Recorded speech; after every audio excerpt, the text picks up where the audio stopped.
Hello, I'm Sean Richards of Not a Yes Man's Economics, and there's a couple of things I'd like to talk to you about today and to give them an American spin, although they've come out of the UK. If we start with news this morning that the search is on, supposedly, for a new Bank of England governor. Where's the American spin? Well, it has been in the news in terms of governors of the US Federal Reserve, and of course there's been the issue recently of the way that Jerome Powell did something of a U-turn. The US Federal Reserve was going to raise interest rates, President Trump spoke, and then suddenly it wasn't. And yesterday saw market moves moving towards actually now people expecting a cut. Coming back to the UK, there's a various list of candidates. Depending on your point of view, the idea of having a foreign governor, because we at the present have a Canadian one, Mark Carney, hasn't gone well. Or in my view, gone actually really rather badly.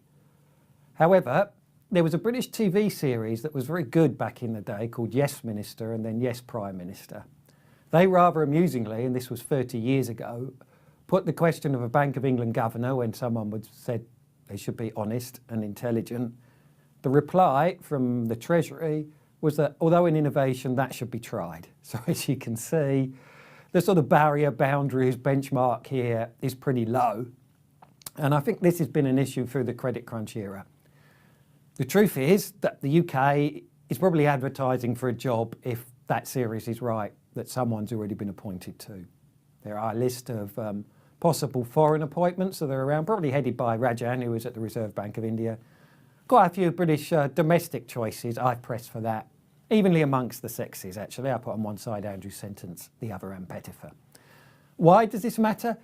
These people, technocrats, have a lot of power in the economy these days, setting interest rates, issues like QE, that spiral out into a lot of areas, given this an American link again. The way that QE's affected bond yields has fed into fixed rate mortgages. Moving on to the next issue, which is illustrated a bit by UK, US, Euro area comparison. What do I mean by that? Well, if we stick with the purest definition of austerity, we see this in Greece. Believe this or not, and this is a real thing that requires a bit of belief, the actual fiscal surplus last year was 4.4% of economic output. That's even higher than an already insane target of 3.5%. So they really are sucking demand out of an economy that badly needs demand. But it is a pure case of austerity, whether you like it or not, and I certainly don't. If we move wider to the euro area, then there are elements of that in play here. Greece is only a very small impact on the wider numbers, but here we see last year that the fiscal deficit was only 0.5% of GDP. So not much. If you're a fiscal hawk, then of course you'd think that was good and would be aiming for parity, a surplus, like say Germany's running at. Or actually there are quite a few around Europe now that are running at a surplus, the Netherlands, Sweden, Denmark. So there is a fair set, and that's one end of the extreme. My home country, the UK, is sort of towards that. What I mean by that is this morning's figures show us having a deficit of 1.2% of a year's economic output. So much smaller than the peak we got to, which was 9.9%. So big change there.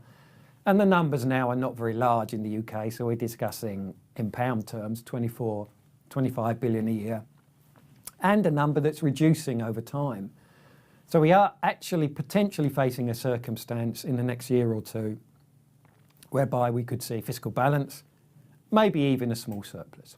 Depends on what happens with the economy, but if any sort of growth continues on, that will be the pattern.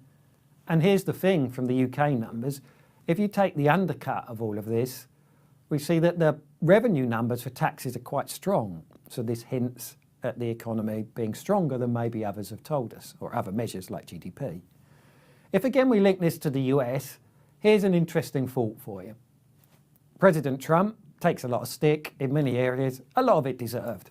However, his fiscal boost, cuts in taxes last year, if the world economy slows down as it looks like it's currently doing, will look well timed, because America will be running a deficit into a slowdown, which is mostly the accepted policy. So there you have it.